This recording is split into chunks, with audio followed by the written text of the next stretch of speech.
जब युद्ध समाप्त हो जाता है और स्तुति पूर्ण हो जाती है, तब माँ दुर्गा भक्तों को केवल आशीर्वाद नहीं, वरदान देती हैं।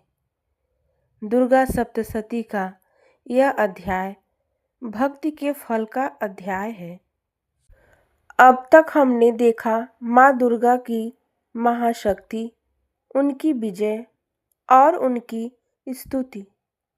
अध्याय 12 में देवी स्वयं प्रकट होकर देवताओं को वरदान देती हैं और भविष्य का आश्वासन देती हैं।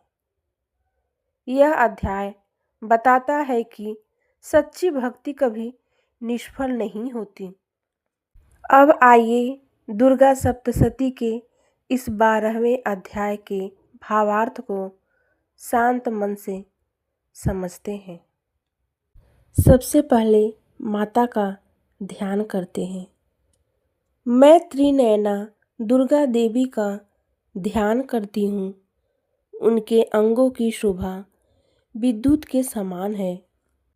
वे सिंह के कंधों पर आसीन भयानक प्रतीत हो रही हैं। अनेकों कन्याएं हाथ में ढाल तलवार लिए उनकी सेवा में खड़ी हैं।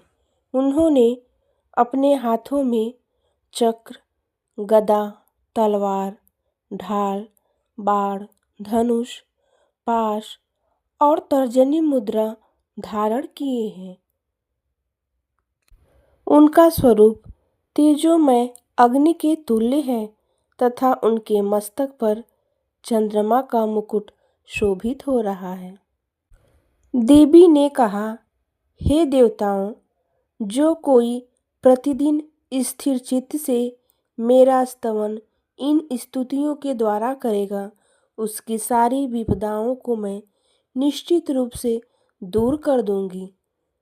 जो मधुकैटभ का विनाश, महिषासुर का वध तथा शुंभ निशुंभ के संहार के वर्णन का पाठ करेंगे एवं अष्टमी, नवमी तथा चतुर्दशी तिथि को एकाग्र मन से भक्ति भाव से युक्त होकर मेरे इस उत्तम महिमा को सुनेंगे, उन्हें पाप की छाया नहीं लगेगी।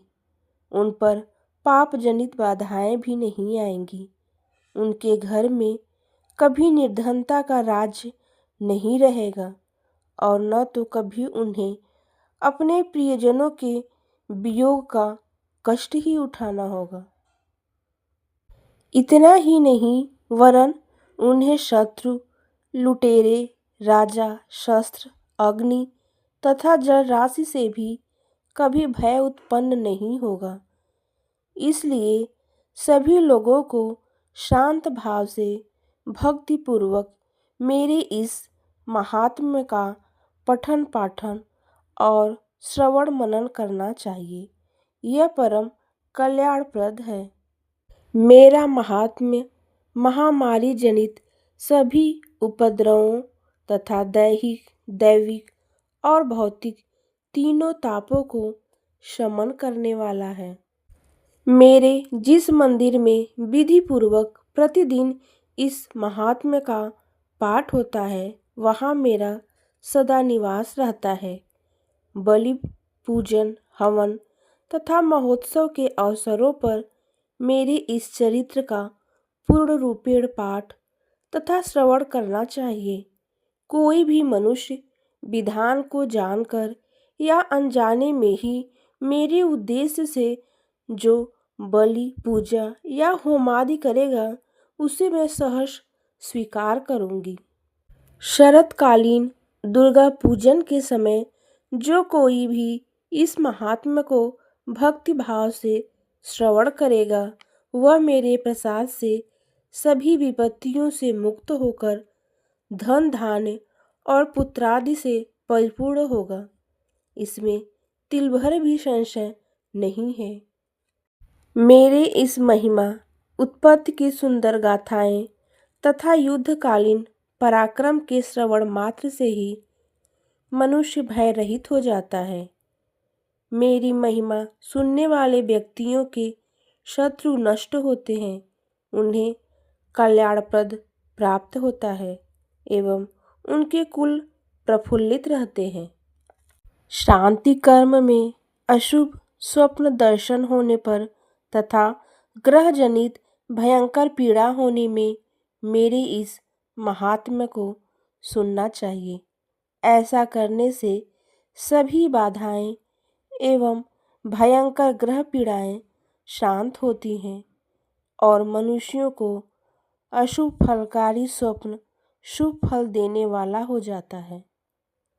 यह महात्म्य बाल ग्रहों से आक्रांत शिशुओं के लिए शांतिदायक तथा मनुष्यों के संगठन में पारस्परिक वैमनस्य उत्पन्न होने पर उनमें मित्रता स्थापित कराने वाला सिद्ध होता है।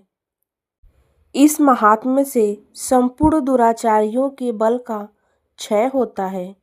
इसके पाठ से दानवों, भूतों तथा पिशाचों का नाश होता है।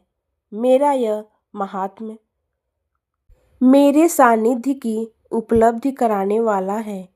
उपासकों के द्वारा साल भर तक पशु, पुष्प, अर्घ्य, धूप, दीप, गंध आदि श्रेष्ठ सामग्रियों द्वारा पूजन करने, ब्राह्मणों को भोजन कराने, हवन करने, प्रतिदिन अभिषेक करने, नाना प्रकार के भोगों का अर्पण करने तथा दान देने से मुझे उतनी प्रसन्नता नहीं होती जितनी इस उत्तम चरित्र का एक बार श्रवण करने से होती है।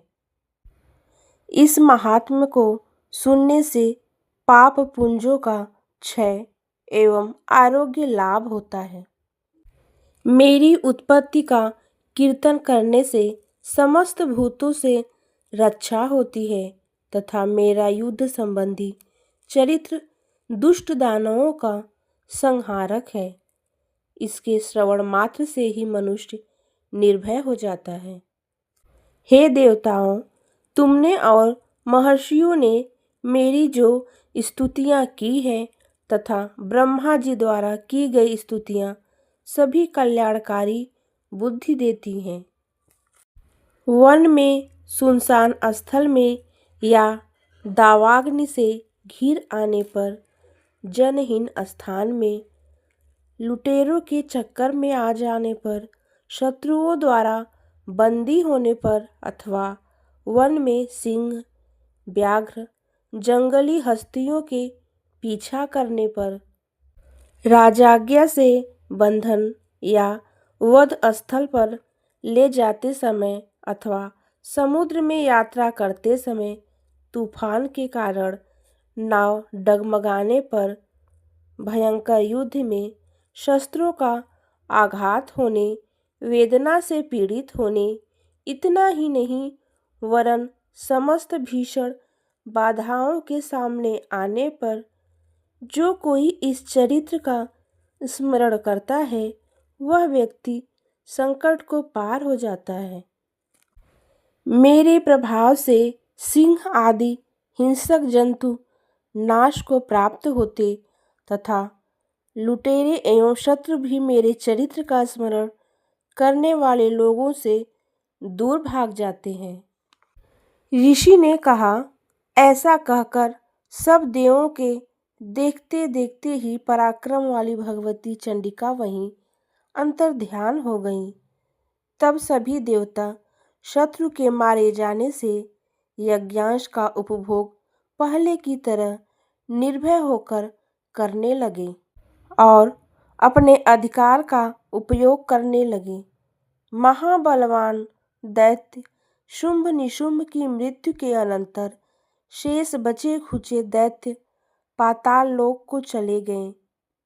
हे राजन, इस प्रकार भगवती अंबिका शाश्वत और नित्य होते हुए भी बारंबार अवतरित होकर भूभार हरण करके संसार का रक्षण करती हैं। वे ही इस विश्व को मोहित करती, जगत की सृष्टि करती तथा प्रार्थना करने पर संतुष्ट हो विज्ञान और स्मृति प्रदान करती हैं।